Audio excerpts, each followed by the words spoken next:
पुष्पा अपने छोटे से गांव के घर के धूल भरे फर्श पर पैर मोड़कर बैठी थी। उसके माथे से पसीने की एक बूंद टपक रही थी, जबकि वह सावधानी से चमकीले नीले कपड़े के टुकड़े में सुई पिरो रही थी। वह घंटों से जटिल पैटर्न पर काम कर रही थी। उसकी आंखें तेल के दिए की मंद रोशनी में छोटे छोटे टांकों पर ध्यान केंद्रित करने से थक गई थी। पड़ोसी के घर के बाहर सिलाई मशीन की लयबद्ध गुनगुनाहट ही उसका एकमात्र साथी था, क्योंकि सूरज क्षितिज के नीचे डूब रहा था, खुले दरवाजे के माध्यम से लंबी छायाएं बना रहा था। उसकी माँ की आवाज़, एक सुकून देने वाली धुन, रसोई से आती हुई, रात का खाना बनाते समय एक पुरानी लोक धुन गाती हुई। हालांकि पुष्पा के विचार कहीं और थे। कपड़े के घुमावदार पैटर्न और उसके सरल अस्तित्व की सीमाओं से परे रहस्यों में खो गए। कपड़ा एक नई पोशाक के लिए था जिसे वह कल स्कूल में पहनने वाली थी, ताकि उसके क्रश श्री कुमार का ध्यान आकर्षित हो सके। वह नया अंग्रेजी शिक्षक था, एक ऐसा युवक जिसकी मुस्कान मानसून के सबसे अंधेरे दिनों को भी रोशन कर सकती थी, और एक ऐसा आकर्षण था जिसके कारण कक्षा की हर लड़की उसके हर शब्द पर शर्मा जाती थी। पुष्पा ने पहले कभी किसी शिक्षक के बारे में ऐसा महसूस नहीं किया था। ये सिर्फ एक क्षणिक मोह से ज्यादा था। यह एक गहरा, अटूट संबंध था जिसे वह समझा नहीं सकती थी, और वह जानती थी कि यह सिर्फ उसके अच्छे दिखने या इस तरह से नहीं था कि वह शेक्सपियर को इस तरह से पेश कर सकता था जैसे कि वह उसकी अपनी भाषा में लिखा गया हो। उसके बारे में कुछ ऐसा था जो उसके अंदर ऐसी भावनाएं जगाता था जो उसने पहले कभी महसूस नहीं की थी। कुछ ऐसा जो उसके दिल की धड़कन बढ़ा देता था, और हर बार जब वह उसकी ओर देखता तो उसकी हथेलियां पसीने से तर हो जाती थी। उसके विचारों में मोटरसाइकिल की आवाज़ ने बाधा डाली। उसने इंजन की आवाज़ तुरंत पहचान ली। यह मिस्टर कुमार की थी, वही जो स्कूल की ओर जाने वाली संकरी, घुमावदार सड़कों पर चलती थी। पुष्पा का दिल धड़क उठा, और उसने जल्दी से अपनी सिलाई एक तरफ रख दी, अपनी स्कर्ट की सिलवटों को ठीक किया और फिर दरवाजे की ओर भागी। जैसे ही इंजन की आवाज़ तेज हुई, वह बाहर निकल गई। उसकी आंखें धूल भरे रास्ते पर उसके किसी भी संकेत की तलाश कर रही थी। जैसे ही बाइक मोड़ पर मुड़ी, उसका दिल उसकी छाती में धड़क उठा, और उसने उसका सिलहुट देखा जो डूबते सूरज की रोशनी में पीछे की ओर था। वह बहुत शांत, बहुत अछूता लग रहा था, और उसे डर के साथ उत्साह की लहर महसूस हुई। क्या होगा अगर उसने उसे देख लिया? क्या होगा अगर वह उसका रहस्य जान गया? मिस्टर कुमार उसके घर के पास पहुंचते ही अपनी गति धीमी कर दी। बाइक का इंजन धीरे धीरे चल रहा था। उसने अपना हेलमेट उतार दिया और उसके बाल, रात के आसमान की तरह काले, उसके चेहरे पर नर्म लहरों में गिर गए। उसकी आंखें क्षितिज को खोज रही थीं, और एक पल के लिए उसने खुद को यह मानने दिया कि वह उसे ढूंढ रहा था। पुष्पा ने महसूस किया कि उसके गालों में गर्मी बढ़ रही थी जब वह उसकी ओर मुड़ा। फीकी रोशनी उसके मजबूत जबड़े की रूपरेखा और उसकी निगाहों में गर्मी को उजागर कर रही थी। वह जम गई, हिलने या बोलने में असमर्थ, क्योंकि उसने उसे एक मुस्कान दी जो 1000 अनकहे शब्दों का वादा करती दिख रही थी। वह पर लंबा खींच गया, एक बिजली के तनाव से भर गया जिसे उसने पहले कभी महसूस नहीं किया था। फिर जितनी जल्दी यह आया था, उतनी ही जल्दी यह खत्म हो गया। उसने हाथ हिलाया और तेजी से चला गया, पुष्पा को दरवाजे पर खड़ा छोड़ दिया। उसका हाथ उसके धड़कते दिल पर था। अगले दिन पुष्पा एक नए आत्मविश्वास के साथ स्कूल गई। उसका दिल हर कदम पर धड़क रहा था। उसने जो नई ड्रेस बनाई थी, वह उसे बिल्कुल फिट थी। नीला रंग उसके गालों की गर्माहट को और बढ़ा रहा था। वह एक अलग व्यक्ति की तरह महसूस कर रही थी, जैसे कि श्री कुमार को देखने के एक साधारण कार्य ने उसे किसी गहरे तरीके से बदल दिया हो। जैसे ही वह कक्षा में दाखिल हुई, उसने देखा कि वह अपनी डेस्क पर था। उसकी आंखें छात्रों के समुद्र को देख रही थीं, और एक पल के लिए उसे लगा कि वे उसे देख रही थीं। वह अपनी सीट पर बैठ गई। उसके विचार संभावनाओं से भरे हुए थे। क्या वह आखिरकार आज उसे देख पाएगा? क्या वह जान पाएगा कि वह कैसा महसूस कर रही है? उसने एक गहरी सांस ली और कक्षा शुरू होने का इंतजार किया। उसका पेट उछल रहा था क्योंकि वह उसकी आवाज़ का इंतजार कर रही थी। जैसे ही श्री कुमार ने पाठ शुरू किया, उनके शब्दों ने उसके चारों ओर एक जादुई जादू बुन दिया। उसे एक गर्मजोशी भरे आलिंगन में लपेट लिया जिसकी उसे जरूरत थी। उसने रोमियो और जूलियट के पन्नों से प्यार और दिल के दर्द के बारे में बात की, और पुष्पा खुद को दुखद रोमांस में खोई हुई पाती है, खुद को अभिशप्त नायिका की जगह पर कल्पना करती है। उसने ऊपर देखा और उनकी आंखें मिली। ये संबंध स्पष्ट था, एक मौन संचार जिसने उसके शरीर में एक झटका दिया। उसे एक अजीब सी इच्छा महसूस हुई कि वह आगे बढ़े और उसे छुए, उसे बताए कि वह समझती है, कि वह भी वैसा ही महसूस करती है। लेकिन वह स्थिर रही। उसका हाथ उसकी गोद में कांप रहा था। अवकाश के दौरान पुष्पा ने हिम्मत जुटाई और श्री कुमार के पास पहुंची, जो स्कूल की दीवार के सहारे झुके हुए थे, एक छोटे से मिट्टी के प्याले से चाय पी रहे थे। उसने ऊपर देखा और उसे देखकर मुस्कुराया, जिससे उसकी घबराहट बढ़ गई। तुम्हारी ड्रेस बहुत सुंदर है, पुष्पा, उसने कहा। उसकी आवाज में कोमल स्पर्श था। उसने महसूस किया कि उसके गाल गर्म हो गए हैं और वह शर्मीली सी बोली, धन्यवाद सर। उसने एक पल के लिए उसका निरीक्षण किया, उसकी नज़र उसके चेहरे पर टिकी रही, फिर उसने फिर से बात की। मैंने देखा है कि तुम कक्षा में कड़ी मेहनत कर रही हो। मुझे लगता है कि तुम में अंग्रेजी के लिए असली प्रतिभा है। उसके शब्दों ने उसे खुशी और उम्मीद से भर दिया, और वह यह महसूस करने से खुद को रोक नहीं पाई कि शायद, बस शायद, उसने उसमें सिर्फ एक छात्र से ज्यादा कुछ देखा है। बाकी दिन उत्साह और घबराहट से भरा रहा। हर बार जब श्री कुमार पास होते तो वह उनकी उपस्थिति को गर्म गर्मी की हवा की तरह महसूस कर सकती थी। जब स्कूल के खत्म होने का संकेत देते हुए अंतिम घंटी बजी, तो पुष्पा एक बार फिर से उसकी झलक पाने की उम्मीद में रुकी रही। जैसे ही उसने अपनी किताबें उठाईं, उसने उसे अपनी ओर आते देखा। उसकी आंखों में जिज्ञासा भरी हुई थी, जिससे उसका दिल और भी तेजी से धड़कने लगा। पुष्पा, उसने पुकारा, क्या मैं तुमसे एक पल के लिए बात कर सकता हूँ? उसकी सांस अटक गई और उसने सिर हिलाया। उसकी आंखें कभी भी उसकी ओर नहीं हटी। वह उसके करीब झुका और वह उसकी त्वचा पर चंदन की हल्की खुशबू महसूस कर सकती थी। मैं तुम्हें धन्यवाद देना चाहता था, उसने फुसफुसाया। उसकी सांस उसके कान को गुदगुदा रही थी। मेरी कक्षा में इतनी जान डालने के लिए। और ऐसा करते हुए उसने उसके गाल पर एक कोमल, स्थायी चुंबन दिया और फिर वहां से चला गया। पुष्पा को वहीं खड़ा छोड़ दिया। उसका दिल लाखों टुकड़ों में टूट गया। उसके बाद के दिन भावनाओं के बवंडर में थे। पुष्पा अपनी पढ़ाई पर ध्यान केंद्रित नहीं कर पा रही थी। उसका मन हमेशा चुंबन और जिस तरह से श्री कुमार की आंखें उसे खोज रही थी, उस पर भटक रहा था। उसने पाया कि वह उसे दूर से देख रही थी, उसके बारे में हर छोटी छोटी बात पर ध्यान दे रही थी। उसकी हंसी, जिस तरह से वह गहरी सोच में डूबा हुआ था, जिस तरह से वह अपनी कलम को डेस्क पर थपथपाता था, जिस तरह से उसकी आंखें सिकुड़ जाती थी जब वह किसी छात्र के उत्तर को ध्यान से सुनता था। उसे लगा कि वह किसी बड़ी घटना की कगार पर खड़ी है, कुछ ऐसा जो उसके जीवन का सबसे अद्भुत अनुभव हो सकता है, या कुछ ऐसा जो उसके दिल को लाखों अपूरणीय टुकड़ों में तोड़ सकता है। एक शाम, जब वह स्कूल से घर लौट रही थी, श्री कुमार अपनी मोटरसाइकिल पर उसके पास आकर रुके। उसने उसे सवारी की पेशकश की और वह मना नहीं कर सकी। जब वे गांव से गुजरे तो उनके बालों में हवा चल रही थी। उसे एक ऐसी आज़ादी का एहसास हुआ जो उसने पहले कभी अनुभव नहीं किया था। उन्होंने किताबों और कविताओं के बारे में बात की। उनकी बातचीत सड़क के किनारे बहने वाली नदी की तरह स्वाभाविक रूप से बह रही थी। जब वे उसके घर पहुंचे तो वह एक गंभीर भाव के साथ उसकी ओर मुड़ा। पुष्पा, उसने कहा, मुझे लगता है कि हमें बात करने की जरूरत है। उसका दिल उसकी छाती में धड़क रहा था, अनिश्चित कि आगे क्या होने वाला था। अगले सोमवार श्री कुमार कक्षा में नहीं आए। पुष्पा का दिल बैठ गया। उसके दिमाग में उसकी अनुपस्थिति के सभी संभावित कारण घूम रहे थे। क्या उसे अपनी स्थिति की गंभीरता का एहसास था? क्या उसने तय किया था कि यह गलत था, या ये पूरी तरह से कुछ और था? घंटे बहुत धीरे धीरे बीत रहे थे और उसे स्थानापन्न शिक्षक के व्याख्यान पर ध्यान केंद्रित करना असंभव लग रहा था। वह जानती थी कि उसे पता लगाना होगा कि क्या हो रहा है, भले ही इसका मतलब उस सच्चाई का सामना करना हो जिसे सुनने से वह डरती थी।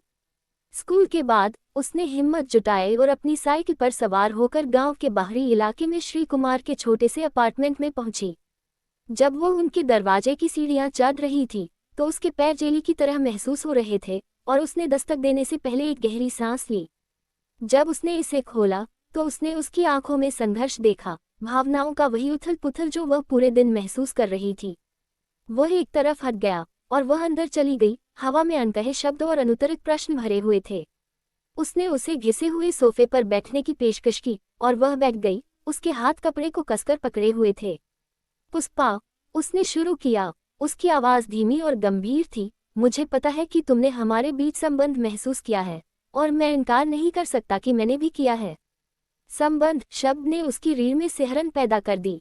यह उनके बंधन को स्वीकार करने के सबसे करीब था, लेकिन हमें सावधान रहना चाहिए, उसने कमरे में चहलकदमी करते हुए कहा। ये सिर्फ हमारे बारे में नहीं है, कुछ नियम, सीमाएं हैं जिन्हें हमें पार नहीं करना चाहिए।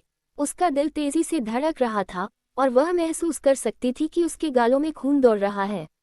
उसने कभी इतना जीवंत, इतना देखा, इतना समझा हुआ महसूस नहीं किया था। लेकिन मी कुमार, उसने विरोध किया। उसकी आवाज में फुसफुसाहट थी, मैं अपनी भावनाओं पर काबू नहीं पा सकती। तुम मुझे ऐसा महसूस कराते हो कि मैं दुनिया जीत सकती हूँ। उसने चलना बंद कर दिया और उसकी ओर देखा। उसकी आंखों में लालसा और दर्द का मिश्रण था। और तुम मुझे ऐसा महसूस कराते हो कि मैं तुम्हारे साथ दुनिया जीत सकती हूँ, उसने धीरे से कहा। लेकिन दुनिया एक क्रूर जगह है, पुष्पा। ये हमेशा इतना आसान नहीं होगा। वह उसके बगल में बैठ गया, उसका हाथ उसके हाथ से टकरा रहा था। पिछले कई हफ्तों से उनके बीच जो बिजली बन रही थी, वह अब लगभग असहनीय हो गई थी। वह उसके पास झुक गई, उसकी आंखें उसकी आंखों में ये देखने के लिए देख रही थी कि आगे क्या होने वाला है। उसने जोर से आह भरी और उसका हाथ अपने हाथ में ले लिया। उसके अंगूठे ने उसकी हथेली पर कोमल घेरे बनाए। हम ऐसा नहीं कर सकते, उसने कहा, उसकी आवाज़ पछतावे से भरी हुई थी। ये गलत है और यह हम दोनों के लिए सब कुछ बर्बाद कर सकता है। पुष्पा को लगा कि हवा उसके फेफड़ों से निकल गई है। उसके अंदर जो उम्मीदें पनप रही थी, वे मुरझा रही हैं। लेकिन तुमने मुझे किस तरह चूमा? उसने पूछा, उसकी आवाज़ कांप रही थी। तुम मुझे जिस तरह से देखते हो, उसके बारे में क्या? उसकी आंखें उसकी आंखों को खोज रही थीं, और वह समझ सकती थी कि वह किस आंतरिक संघर्ष का सामना कर रहा था। यह इस बारे में नहीं है कि हम क्या महसूस करते हैं, उसने जवाब दिया। उसके हाथ पर उसकी पकड़ मजबूत होती जा रही थी। यह इस बारे में है कि क्या सही है, और ये सही नहीं है। वह झुक गया, उसकी सांस उसकी त्वचा पर गर्म हो गई, और उसके माथे पर एक आखिरी, स्थायी चुंबन दिया। यह माफी और लालसा से भरा चुंबन था, एक वादा जो कभी नहीं हो सकता। जब उसने उसे दूर जाते देखा, तो उसने अपने कंधों पर उनके अंतः प्यार का भार महसूस किया। वह जानती थी कि वह सही था, वे एक साथ नहीं रह सकते। लेकिन इसे जानना और स्वीकार करना दो अलग अलग बातें थीं, और उसे यकीन नहीं था कि उसका दिल कभी सच में समझ पाएगा या नहीं। अगले कुछ दिन उदासी और उलझन से भरे थे। उसने अपनी पढ़ाई पर ध्यान केंद्रित करने की कोशिश की, लेकिन उसके विचार हमेशा श्री कुमार और उनके बीच के संबंध पर वापस चले गए। उसने उसे स्कूल में दूर से देखा, उसकी आंखें उसकी आंखों से बचती थीं, और उसे हर बार अपने एक हिस्से के मरने का एहसास होता था। उसने कभी इस तरह के प्यार को नहीं जाना था, एक ऐसा प्यार जो इतना चमकीला था फिर भी दुनिया से छिपाना पड़ा। यह एक दर्दनाक, कड़वा एहसास था जिसे वह बर्दाश्त नहीं कर सकती थी। एक दिन, जब वह दोपहर के भोजन के दौरान अपने पसंदीदा बरगद के पेड़ के नीचे बैठी थी, तो उसे एक नोट मिला। अपनी पाठ्यपुस्तक में रखी हुई किताब को श्री कुमार की लिखावट में रखा हुआ था, और उसका दिल खुशी से उछल पड़ा। उसने उसे ध्यान से खोला, उसके हाथ उत्सुकता से कांप रहे थे। शब्द सरल थे, लेकिन वे बहुत कुछ कहते थे। मुझे खेद है, पुष्पा। मैं तुमसे दूर नहीं रह सकता। यह एहसास उसे तूफान की तरह लगा, और वह जानती थी कि उसे एक विकल्प चुनना होगा। क्या वह इस प्यार के लिए सब कुछ जोखिम में डाल देगी जिसने उसे निगल लिया था, या वह अपने दिल को स्कूल के मैदान की धूल में छोड़कर चली जाएगी? हर गुजरते दिन के साथ तनाव बढ़ता गया। उनकी चुराई हुई नजरें और गुप्त स्पर्श उनकी भावनाओं की मौन घोषणा थे। उनके बुलबुले के बाहर की दुनिया फीकी पड़ती दिख रही थी, केवल वे दोनों और उनकी वास्तविकता की दुर्गम बाधा रह गई थी। वे आग से खेल रहे थे, और वे दोनों ये जानते थे। फिर भी उनके जुनून की लपटें तेज होती गईं, जो उन्हें बदनामी और दिल टूटने की आग में झोंकने की धमकी दे रही थी। पुष्पा उस रात बिस्तर पर लेटी थी, चांद उसके कमरे में छाया डाल रहा था। वह जानती थी कि उसे श्री कुमार से बात करनी होगी, ताकि उसे पता चले कि यह सिर्फ एक क्षणिक प्रेम नहीं था। अगले दिन, वह स्कूल के खाली होने का इंतजार करती रही, उसका दिल उसकी छाती में धड़क रहा था। वह उसकी कक्षा में पहुंची, दरवाज़ा थोड़ा खुला था, और उसे अपने डेस्क पर विचारों में खोया हुआ देखा। उसने एक गहरी सांस ली और दरवाज़ा खोला। श्री कुमार, उसने धीरे से पुकारा। उसने ऊपर देखा, और उसने उसकी आंखों में आश्चर्य देखा। उसके बाद कुछ और झलक रहा था, शायद इच्छा। वह खड़ा हुआ, उद्देश्यपूर्ण ढंग से उसके पास चला गया। पुष्पा, उसने धीमी आवाज में कहा, तुम यहाँ क्या कर रही हो? वह करीब आ गई, उसके हाथ कांप रहे थे और वह उसके चेहरे को थामने के लिए आगे बढ़ी। मैं यहाँ इसलिए आई हूँ क्योंकि मैं भी तुमसे दूर नहीं रह सकती, उसने फुसफुसाते हुए कहा, और फिर उसने उसे चूमा। उसके होंठ उसके होंठों से एक तीव्र इच्छा से दब गए, जिसका उसे पता भी नहीं था। एक पल के लिए उसने प्रतिरोध किया, उसके हाथ उसकी कमर के ऊपर मडरा रहे थे। लेकिन फिर, कराहते हुए, उसने उसे अपने करीब खींचा। उसकी बाहें उसके चारों ओर एक गर्म कंबल की तरह लिपटी हुई थीं। उन्होंने गहराई से चूमा। उनके शरीर एक दूसरे से इस तरह चिपके हुए थे मानो एक होने की कोशिश कर रहे हों। कक्षा के बाहर की दुनिया का अस्तित्व समाप्त हो गया, और जो कुछ भी मायने रखता था वह था उसके होठों पर उसके होठों का एहसास, उसके मुंह का स्वाद, उसके आलिंगन की गर्माहट।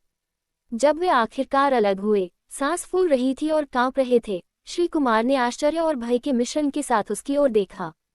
हम नहीं कर सकते, उन्होंने बड़बड़ाते हुए कहा। उनकी आवाज़ कर्कश थी, लेकिन पुष्पा उनकी आंखों में तड़प देख सकती थी, वही तड़प जो उसके अपने दिल में भी झलक रही थी। लेकिन हम करते हैं, उसने जवाब दिया, उसकी आवाज़ मजबूत थी। हम इसे अब और अनदेखा नहीं कर सकते, यह मुझे तोड़ रहा है। उसने आह भरी और अपने बालों में हाथ फेरा, उसके भीतर का संघर्ष स्पष्ट था। मुझे पता है, उसने कहा, उसकी आंखें उसकी आंखों को खोज रही थीं। लेकिन हमें सावधान रहना होगा, अगर किसी को पता चल गया। उसकी आवाज़ धीमी पड़ गई, हवा में निहितार्थ भारी हो गए। अगला हफ्ता चुराए हुए पलों और छुपी हुई नज़रों का नृत्य था। वे गुप्त रूप से मिले, उनकी मुलाकातें भावुक चुंबनों और गर्मजोशी भरे इकरारों का मिश्रण थी। उन्होंने अपने डर, अपने सपनों और अपने प्यार की असंभवता के बारे में बात की। लेकिन हर गुजरते दिन के साथ उनके रहस्य का भार भारी होता गया। वे दोनों जानते थे कि वे इसे हमेशा के लिए नहीं रख सकते, कि अंततः दुनिया उनके निजी अभयारण्य में घुसपैठ करेगी। एक शाम, जब वे नदी के किनारे बैठे थे, उनके पैर ठंडे पानी में झूल रहे थे, श्री कुमार ने उसका हाथ अपने हाथ में ले लिया। पुष्पा, उन्होंने शुरू किया, उनकी आवाज़ गंभीर थी, हमें इसे खत्म करना होगा। उसका दिल ऐसा महसूस कर रहा था जैसे उसे किसी दबाव में दबाया जा रहा हो, लेकिन उसने सिर हिला दिया। वह जानती थी कि वह सही था, वे इस तरह से नहीं चल सकते थे। यह अब सिर्फ उनके बारे में नहीं था, यह उनके भविष्य, उनकी प्रतिष्ठा और उनके द्वारा बनाए गए जीवन के बारे में था। वे कुछ देर तक चुपचाप बैठे रहे, बहते पानी की आवाज़ ही शांति को तोड़ रही थी। फिर श्री कुमार ने फिर से बात की। लेकिन मैं चाहता हूं कि तुम जान लो, उसने उसकी ओर मुड़ते हुए कहा, कि तुमने मुझे बदल दिया है। तुमने मुझे फिर से प्यार में विश्वास दिलाया है। पुष्पा की आंखों के कोनों में आंसू छलक आए, लेकिन उसने उन्हें वापस झपकाया। और तुमने मुझे खुद पर विश्वास दिलाया है, उसने फुसफुसाते हुए कहा। इसके लिए मैं हमेशा आभारी रहूंगी। वे खड़े हो गए, उनके पैर पानी और उस पल को पीछे छोड़ गए। वे हाथ में हाथ डाले स्कूल की ओर चल दिए, ये जानते हुए कि यह आखिरी बार होगा जब वे खुद को इतने करीब होने देंगे। जैसे ही वे गेट पर पहुंचे, श्री कुमार ने उसे एक तरफ खींच लिया। याद रखो पुष्पा, उसने कहा, उसकी आवाज़ भावनाओं से भरी हुई थी। तुम मेरे लिए सिर्फ एक छात्रा से कहीं बढ़कर हो। तुम सबसे अद्भुत व्यक्ति हो जिनसे मैं कभी मिला हूँ। इसके साथ ही उसने उसे आखिरी बार चूमा, एक ऐसा चुंबन जो उन दोनों के प्यार और पछतावे से भरा हुआ था। और जैसे ही वे दूर हुए, पुष्पा को पता था कि वह अपने जीवन के बाकी दिनों में इस प्यार की याद को अपने साथ रखेगी, एक गुप्त खजाना जो उसे सबसे ठंडी रातों में गर्माहट देगा। अगले दिन एक अनकही उदासी से भरे हुए थे, एक शोक जो हवा में नमी वाले कोहरे की तरह चिपका हुआ था। उन्होंने अपनी पेशेवर दूरी बनाए रखी, लेकिन उनके बीच का संबंध स्पष्ट था। उन्होंने अपना नृत्य जारी रखा, लेकिन अब संगीत में एक कड़वाहट थी जिसे कोई भी अनदेखा नहीं कर सकता था। हर बार जब श्री कुमार उसे कक्षा में बुलाते, तो पुष्पा को एक तड़प का एहसास होता, उन्हें याद दिलाता कि उन्हें क्या छोड़ना पड़ा। बकवास शब्द ने उसके लिए एक नया अर्थ ग्रहण कर लिया। यह अब केवल एक भद्दा उद्गार नहीं था, बल्कि उनके वर्जित प्रेम का प्रतीक था। हर बार जब वह उनके अलगाव के दर्द को महसूस करती, तो उसके मन में एक खामोश शाप फुसफुसाता था। तनाव इतना बढ़ गया कि यह लगभग मूर्त हो गया। एक जीवित इकाई जो उनके बीच मंडरा रही थी, उनके संकल्प का मजाक उड़ा रही थी। वे खुद को स्कूल के शांत कोनों में पाते, उनकी आंखें मिलती, उनके शरीर उस स्पर्श के लिए तरसते जिसे वे अब साझा नहीं कर सकते थे। बकवास शब्द उनके विचारों में गूंजता था, उन सीमाओं की एक कठोर याद दिलाता था जिन्हें उन्हें बनाए रखना था। ऐसा लगता था जैसे ब्रह्मांड ही उन्हें अलग रखने की साजिश कर रहा था, उनके रास्ते में हर संभव बाधा डाल रहा था। लेकिन ऐसा लगता था कि प्यार सबसे मजबूत दीवारों में भी दरार खोजने का एक तरीका था। एक शाम, जब सूरज ने आसमान को नारंगी और गुलाबी रंगों से रंग दिया, पुष्पा स्कूल के गेट के बाहर उसका इंतजार कर रही थी। उसने अपना मन बना लिया था, वह अब उनके रहस्य का बोझ नहीं उठा सकती। जैसे ही श्री कुमार अपनी मोटरसाइकिल पर आए, वह उनके रास्ते में आ गई, उसकी आंखों में आंसू बह रहे थे। मैं यह नहीं कर सकती, उसने अचानक कहा। मैं अब और दिखावा नहीं कर सकती। उसने उसकी ओर देखा, उसकी नज़र में पीड़ा उसकी पीड़ा को दर्शाती थी। मैं भी नहीं कर सकता, उसने स्वीकार किया। उसकी आवाज सिर्फ फुसफुसाहट थी। वे वहां खड़े थे, समय में जमे हुए, उनके चारों ओर की दुनिया महत्वहीन होती जा रही थी। और उस पल में बकवास शब्द अब एक अभिशाप नहीं था, बल्कि उन सामाजिक मानदंडों के खिलाफ उनकी अवज्ञा की घोषणा थी जो उनके प्यार का दम घोंटना चाहते थे।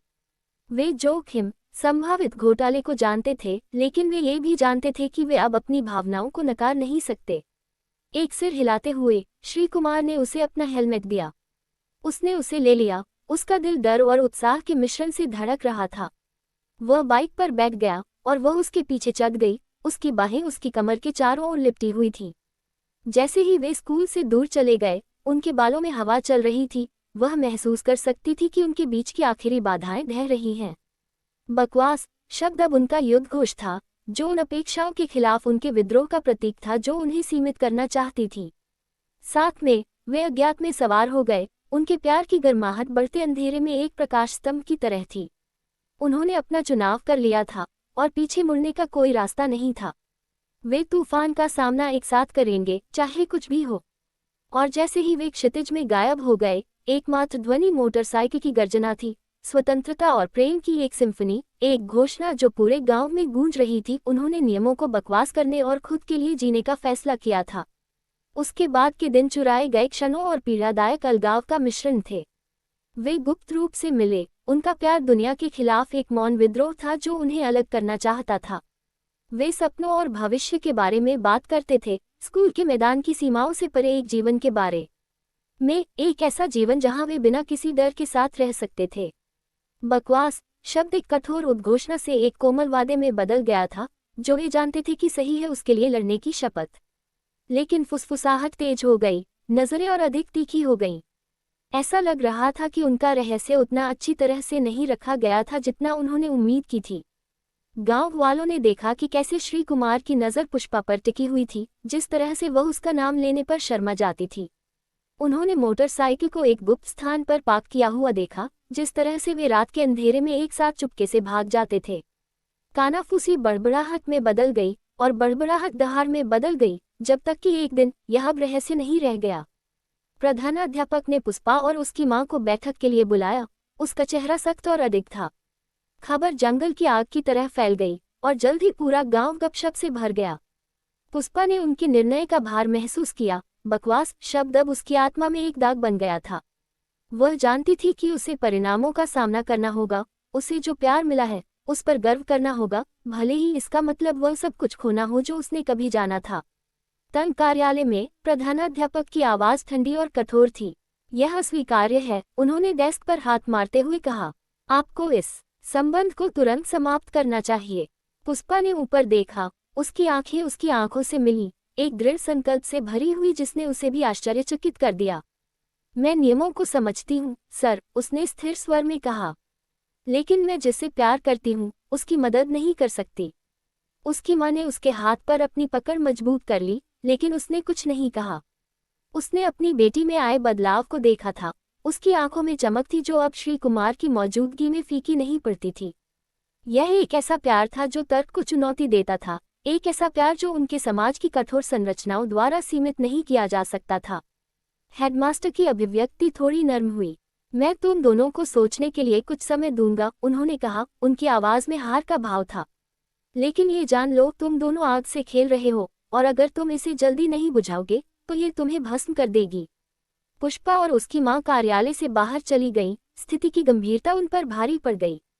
वे चुपचाप घर चले गए। बकवास शब्द हवा में काले बादल की तरह लटका हुआ था, जो आगे की लड़ाई की निरंतर याद दिलाता था। उन्हें तय करना था, क्या वे अपने प्यार को छाया में जीना जारी रखेंगे या वे इसके लिए लड़ेंगे, चाहे इसके लिए कोई भी कीमत चुकानी पड़े। रात के सन्नाटे में चांद की चौकस निगाहों के नीचे फैसला किया गया। वे लड़ेंगे। वे दुनिया को दिखाएंगे कि प्यार की कोई सीमा नहीं होती, कि इसे परंपरा की संकीर्णता से नहीं रोका जा सकता। वे चुप नहीं रहेंगे, फुसफुसाहट या आरोपों से नहीं। वे छतों से अपने प्यार का नारा लगाएंगे। बकवास शब्द को अपना गान बना लेंगे। अन्याय के खिलाफ युद्ध की घोषणा करेंगे जो उन्हें अलग करना चाहता था। और इसलिए दृढ़ निश्चय के साथ वे तूफान के आने का इंतजार करने लगे, क्योंकि वे जानते थे कि सबसे अंधेरे समय में भी प्यार ही वह रोशनी है जो उन्हें रास्ता दिखाती है, वह ताकत जो उन्हें बचाएगी। उन्होंने एक दूसरे को कसकर पकड़ रखा था। श्री कुमार की मजबूत बाहें उसकी कमर के चारों ओर थीं। उनके दिल एक साथ धड़क रहे थे और फुसफुसाते हुए वह शब्द बोले जिसका अर्थ सिर्फ एक अभिशाप से कहीं ज्यादा था। यह उनका घोषणा पत्र था, उनके इरादे की घोषणा। भाड़ में जाए दुनिया, उन्होंने फुसफुसाया, हमारे पास एक दूसरे हैं। अगली सुबह जब पुष्पा और श्री कुमार सिर ऊंचा करके स्कूल में दाखिल हुए तो माहौल तनाव से भरा हुआ था। फुसफुसाहट चरमोत्कर्ष पर पहुंच गई, लेकिन उन्होंने इस पर ध्यान नहीं दिया। उन्होंने अपना चुनाव कर लिया था और वे जो भी सामने आए उसका सामना करने के लिए तैयार थे। जैसे ही वे कक्षा के पास पहुंचे, पुष्पा ने महसूस किया कि कोई हाथ उसके हाथ में आ गया है और उसने ऊपर देखा तो पाया कि श्री कुमार उसे देखकर मुस्कुरा रहे थे। उनकी आंखों में ऐसा प्यार भरा हुआ था जो उनके आसपास की हवा को जला रहा था। दिन भर सबक और नजरों का धुंधलापन था, मुस्कुराहटें और आरोप लगाने वाली निगाहें। लेकिन इन सब के बावजूद वे दृढ़ रहे, दुनिया के खिलाफ एक संयुक्त मोर्चा जो उन्हें अलग करना चाहता था। और जैसे ही अंतिम घंटी बजी, स्कूल के दिन के अंत का संकेत देते हुए, उन्हें पता था कि असली लड़ाई बस अभी शुरू ही हुई है। उन्होंने तब तक इंतजार किया जब तक कि आखिरी छात्र इमारत से बाहर नहीं निकल गया। उनके कदम खाली गलियारों में गूंज रहे थे। फिर हाथ में हाथ डाले वे श्री कुमार की कक्षा में चले गए, वही कमरा जहां उनका प्यार पहली बार अस्तित्व में आया था। वे सामने की मेज पर बैठे, उनके दिल एक साथ धड़क रहे थे क्योंकि वे अपरिहार्य का सामना कर रहे थे। उन्हें अपनी कहानी बतानी थी, जो समझ में नहीं आ रही थी उसे समझाना था। पुष्पा ने एक गहरी सांस ली और शुरू किया। उसकी आवाज़ पहले तो कांप रही थी, लेकिन हर शब्द के साथ मजबूत होती जा रही थी। उसने उन पलों के बारे में बात की जो उन्हें यहाँ तक ले आए थे, उस प्यार के बारे में जो उनके बीच पनपा था और उस भविष्य के बारे में जिसका वे सपना देख रहे थे। श्री कुमार सुन रहे थे, उनकी आंखें कभी भी उनकी आंखों से नहीं हट रही थीं, उनका अंगूठा उसके हाथ पर शांत घेरे बना रहा था। और जब वह समाप्त हो गई तो उसने कहानी शुरू की। उसकी आवाज़ एक नर्म गड़गड़ाहट थी जो कमरे की दीवारों के माध्यम से गूंजती हुई प्रतीत हुई। उन्होंने अपने डर और अपनी उम्मीदों के बारे में बात की। उनका प्यार अंधेरे में एक प्रकाश स्तंभ था जो संदेह और सामाजिक दबाव के कोलाहल के माध्यम से उनका मार्गदर्शन करता था। और जब उन्होंने समाप्त किया तो वे मौन में बैठ गए। उनके शब्दों का वजन हवा में भारी था। वे अपने कार्यों के परिणामों को जानते थे, लेकिन वे ये भी जानते थे कि वे झूठ नहीं बोल सकते। अगले दिन माता पिता और स्कूल के अधिकारियों के साथ बैठकों, आरोपों और अल्टीमेटम का एक बवंडर था। बकवास शब्द अब फुसफुसाहट में विद्रोह नहीं रह गया था, बल्कि संस्थान के पवित्र हॉल में गूंजने वाला युद्ध का नारा था जो कभी उनका अभयारण्य हुआ करता था। उन्होंने एक साथ तूफान का सामना किया। उनका हर कदम उस प्यार का प्रमाण था जो उन्हें बांधता था। और अंत में ये प्यार ही था जिसने जीत हासिल की, क्योंकि जब धूल जम गई और तूफान गुजर गया तो उन्होंने खुद को दूसरी तरफ हाथ में हाथ डाले खड़े पाया। स्कूल ने श्री कुमार को एक ट्रांसफर की पेशकश की थी, एक ऐसी जगह पर नए सिरे से शुरुआत करने का मौका जहां उनका प्यार एक कलंक नहीं होगा। पुष्पा की मां रो पड़ी थी, अपनी परंपराओं और अपनी प्यारी बेटी के बीच उलझी हुई। लेकिन अंत में उसने अपना आशीर्वाद दिया था, क्योंकि उसने पुष्पा की आंखों में आग देखी थी और जानती थी कि उसने लड़ने लायक कुछ पाया है। और इसलिए अपने दिलों में आशा और भय के साथ उन्होंने अपना बैग पैक किया और अज्ञात में निकल पड़े। उनका प्यार ही एकमात्र दिशा सूचक था जिसकी उन्हें जरूरत थी। वे जिस गांव को पीछे छोड़ आए थे वह एक याद बन गया, उनके नए जीवन की यात्रा पर एक कदम था। वे क्षितिज की ओर बढ़ गए। हवा में बकवास शब्द विद्रोह की फुसफुसाहट की तरह था। ये याद दिलाता है कि कभी कभी आपको वह खुशी पाने के लिए नियम तोड़ने पड़ते हैं जिसके आप हकदार हैं। शहर शोर और रोशनी का एक चक्रव्यूह था जो गांव की शांत सादगी के बिल्कुल विपरीत था। श्री कुमार ने एक छोटा सा अपार्टमेंट ढूंढ लिया और पुष्पा ने एक नए स्कूल में दाखिला ले लिया। उन्होंने एक साथ मिलकर एक जीवन बनाया, एक एक ईंट, हर साझा भोजन, हर फुसफुसाती बातचीत, हर कोमल स्पर्श के साथ। प्रतिकूल परिस्थितियों का सामना करते हुए उनका प्यार और मजबूत होता गया, कंक्रीट के जंगल की दरारों में चमकती आशा की एक किरण। लेकिन शहर में भी फुसफुसाहटें उनका पीछा करती रहीं। उनके रिश्ते का कलंक छाया की तरह उनसे चिपका हुआ था, जो उन्हें उनकी खुशी के लिए चुकाई गई कीमत की याद दिलाता था। फिर भी उन्होंने प्रत्येक चुनौती का उसी दृढ़ संकल्प के साथ सामना किया जिसने उन्हें यहाँ तक पहुँचाया था। वे जानते थे कि बकवास शब्द सिर्फ उनके प्यार की घोषणा नहीं था, बल्कि इसे खुले तौर पर और बिना किसी माफी के जीने के उनके अधिकार की घोषणा थी। दिन हफ्तों में बदल गए और हफ्ते महीनों में। उन्हें छोटी छोटी चीज़ों में खुशी मिलती थी, बालकनी में बैठकर शाम को पढ़ना, फुटपाथ पर बारिश की महक, एक दूसरे की हंसी की आवाज़। वे मजबूत होते गए, उनका बंधन अटूट था। और जब पुष्पा के स्नातक होने का समय आया तो श्री कुमार ने उसे गर्व से देखा, उनका दिल प्यार से भर गया। उस महत्वपूर्ण दिन जब उसने अपना डिप्लोमा स्वीकार किया तो उसने दर्शकों की ओर देखा और पाया कि उसकी आंखें ऐसी गर्मजोशी से भरी थीं जो उसके सभी डर और संदेहों को जलाकर राख कर देती थीं। और जब वो उस उज्ज्वल भविष्य में कदम रख रही थी जिसे उन्होंने साथ मिलकर बनाया था, तो उसे पता था कि उन्होंने अपने अतीत की संकीर्णता से कहीं ज्यादा जीत हासिल की है। उन्होंने प्यार करने और प्यार पाने का मतलब समझ लिया था, जो सही था उसके लिए लड़ना और फिर कभी जीत की घोषणा के अलावा किसी और चीज के रूप में बकवास शब्द का उच्चारण नहीं करना। साल बीत गए और उनकी कहानी एक किंवदंती बन गई, प्यार की एक फुसफुसाती कहानी जिसने बाधाओं को चुनौती देने का साहस किया। उन्होंने देखा कि उनके आसपास की दुनिया बदलने लगी, जैसे छात्र और शिक्षक के बीच सही और गलत के बीच की रेखाएं धुंधली और बदलने लगी। उन्होंने एक क्रांति की शुरुआत की थी, एक शांत क्रांति जो हर दिल को छूने के साथ मजबूत होती गई। और जैसे ही उन्होंने एक दूसरे को कसकर पकड़ लिया, उनके अतीत की फुसफुसाहट पृष्ठभूमि में फीकी पड़ गई। उन्हें पता था कि उन्होंने खुद से कहीं अधिक कुछ शुरू कर दिया है। उनका प्यार दूसरों के लिए एक प्रकाश स्तंभ बन गया था, एक अनुस्मारक की कभी कभी सबसे अपरंपरागत रास्ते सबसे खूबसूरत मंजिलों की ओर ले जाते हैं। छात्र और शिक्षक समान रूप से उन्हें एक उदाहरण के रूप में देखते थे कि क्या हो सकता है सीमाओं को पार करने की प्रेम की शक्ति। और जब उन्होंने अपनी देखभाल में युवा दिमागों को बढ़ते और फलते फूलते देखा, तो उन्हें पता था कि उन्होंने उन्हें न केवल शिक्षा दी है, बल्कि मानव हृदय की असीम संभावनाओं की एक झलक भी दी है। शांत क्षणों में, जब शहर का कोलाहल शांत हो जाता था और वे एक साथ अकेले होते थे, पुष्पा अक्सर उस लड़की के बारे में सोचती थी जो वह थी, एक बल्ब की मंद रोशनी में सिलाई करती थी, एक ऐसे प्यार का सपना देखती थी जो असंभव लगता था। और वह श्री कुमार को देखती, उसका दिल उस आदमी के प्रति कृतज्ञता से भर जाता जिसने उसे न केवल शेक्सपियर के सोनेट्स के बारे में सिखाया था बल्कि उसे प्यार का सच्चा अर्थ भी सिखाया था। बकवास शब्द ने उन्हें एक दूसरे के करीब ला दिया था, और अंत में इसने उन्हें खुशी, जुनून और प्यार से भरी एक ऐसी जिंदगी की ओर ले गया था जिसे कभी भी सामाजिक मानदंडों की सीमाओं में नहीं बांधा जा सकता था। उन्होंने दुनिया को चौंधा था, और ऐसा करके उन्होंने धरती पर अपना स्वर पा लिया था।